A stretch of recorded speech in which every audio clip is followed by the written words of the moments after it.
How can a god who helped shape the first humans slip into obscurity? In the vast tapestry of Norse myth, the names Odin, Thor, and Loki are legends.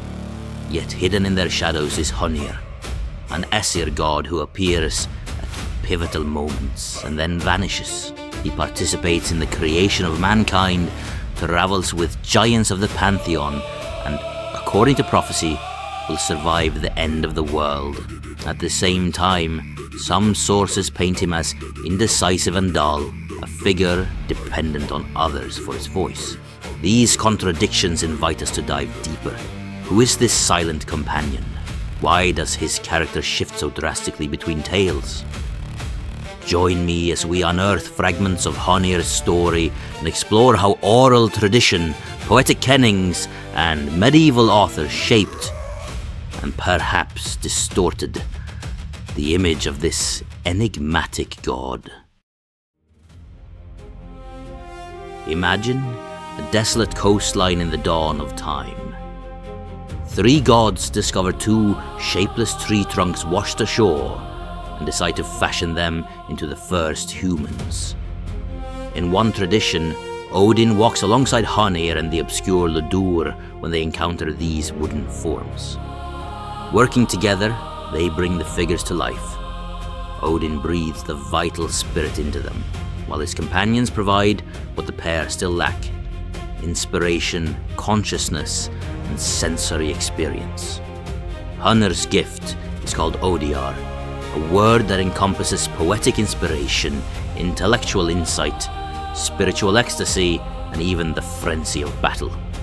It's such a potent force that it lies at the root of Odin's own name. By granting this intangible spark, Hœnir ensures humanity can think, create, and feel. In the Prose Edda, however, the same scene features Odin's brothers Vili and Ve instead of Hoenir and Lodur. Some scholars therefore propose that Hoenir might be another name for Vili, or that Snorri Sturluson, writing in Christianized Iceland centuries later, simply preferred the variant with Odin's brothers. Regardless of which trio one follows, Hoenir's role in the Völuspá shows he was once considered crucial to the divine partnership that animated Ask and Embla, making his later obscurity all the more puzzling. Now picture a war that shakes the very heavens. The Æsir and the Vanir, 2 tribes of gods, battle until they choose hostages to forge peace, and Hoenir is sent to the enemy as a guarantor. In Snorri's Ynglinga saga, Hoenir arrives in Vanaheimr, with the wise being Mimir. Tall, handsome, and seemingly well-suited for leadership, he's made chief by the Vanir. Yet when Mimir leaves his side, Hoenir falters. Asked to decide, he simply mutters, "Let others decide," revealing an inability to speak his mind without guidance. When the Vanir realizes he lacks independent wisdom, they feel cheated and, in anger, behead Mimir. Odin preserves Mimir's head with magic, so he may continue to whisper counsel. But the damage is done. Hoenir's reputation is tarnished. His portrait of him as dim-witted, timid, and dependent clashes with earlier depictions of a god who bestows inspiration. It likely reflects Snorri's own narrative agenda. The saga writer, working from fragmented oral tales and Christian sensibilities, often reshaped myths to craft coherent stories. His depiction is therefore suspect, yet it left a lasting impression that Hoenir was indecisive, and without Mimir's wisdom he was powerless. Even so, the very existence of this version hints that older stories once circulated about Hoenir's time among the Vanir, and that his relationship with memory itself, embodied by Mimir, was central to his identity. From here we move into poetic riddles. What if the key to understanding Hoenir lies in a handful of nicknames calling him Long Legs, Swift God, and Mood King? In the Skaldskaparmal section of the Prose Edda, a list of kennings, metaphorical epithets used by skalds, names Hœnir, benchmate, companion of Odin, the swift Æsir, long legs, and mud king. These curious descriptors evoke a creature standing in marshes, quick and lanky. Scholars have noted that the Old Norse name Hœnir echoes hun, hen, and hani, rooster. Combined with the kennings, they suggest avian associations.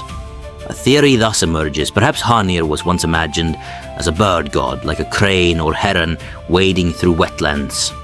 Support for this comes from a Faroese ballad, Lokatatur, where Odin, Loki, and Hoenir help a farmer's boy evade a giant.